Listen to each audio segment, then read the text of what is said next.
Lord Jesus, for today, oh Father.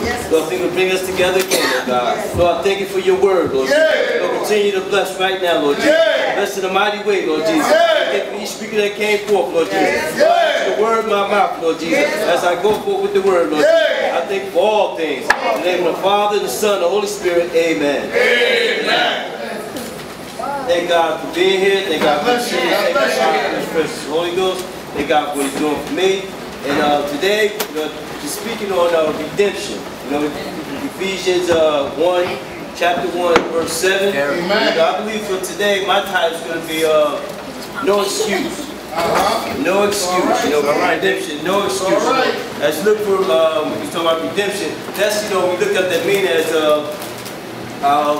Trustee Gray was talking about, you know, as far as redeem and restore, you know, to come back to, you know, the game.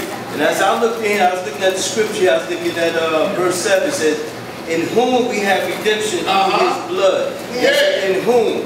It said that's in Christ we have the redemption. So you look at redemption, we have deliverance, we have salvation through His blood. If you look at, as I began looking at redemption, you know, right there, you know, there's no excuse. You know, we have right now, we have in Him, in Christ, we have redemption. There's no excuse because we figure that God has given His Son to us and died on the cross and paid the price for us. We have no excuse to be delivered. So if anyone that's not delivered, that don't have salvation in Christ in life, there's no excuse. You're doing it because you're holding on to it yourself. You're holding on to it yourself. You know, you look at, you know, as you know, many times we go through, people say, you know, I need to be delivered, you know, I'm going through this and going through that, you know, holding on to it. You're not being delivered because you're holding on. You're holding on to it. If you give it to God, you think the price has already been paid. God has already given His Son. He gave His Son for us. And that's because He has so much mercy and grace for us. He loved us so much. And He gave His Son for us. You look at say through His blood. Look right here, it says, through His blood, forgiveness of sins according to the riches of His grace. Through His blood. You think about it, each time you know that blood dripped through the cross, right there, that crossed out all the excuses that we had. Every time you see that, that's why you look, all the excuses is nailed to the cross.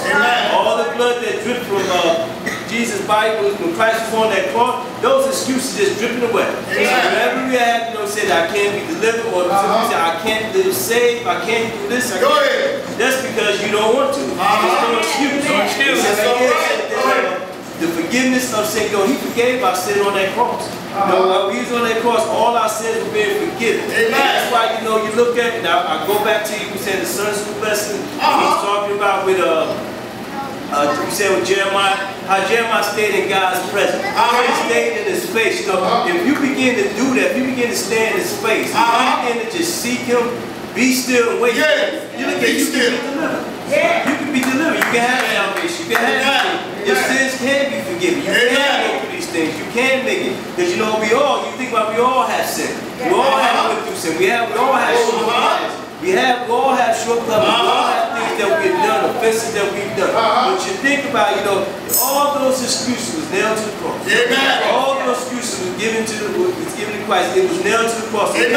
It was purchased. It was already bought. It was already bought. So that's it. And think about, I just loved it so much how, you know, it's talking about God's riches and kindness. He had that rich and kind, you know, even when we go back and talk about the Son's blessing again, you think about how God has so much kindness and grace, even as the Israelites were sinning, all they was doing, He still had kindness and grace to give them, and so they could come back to Him. Now, I want to jump off to it, but it's just, you know, leading up with Son's blessing, talking about this, the same thing. It's talking about redeeming them, restoring them, bringing them back. So if you just talk about if you would be still and let God deliver you and give you that salvation, it happened. It'll go away. It happened. But you know, we have to be still and you have to surrender. You have to give it all to God and just let God do it. I thank God for this time.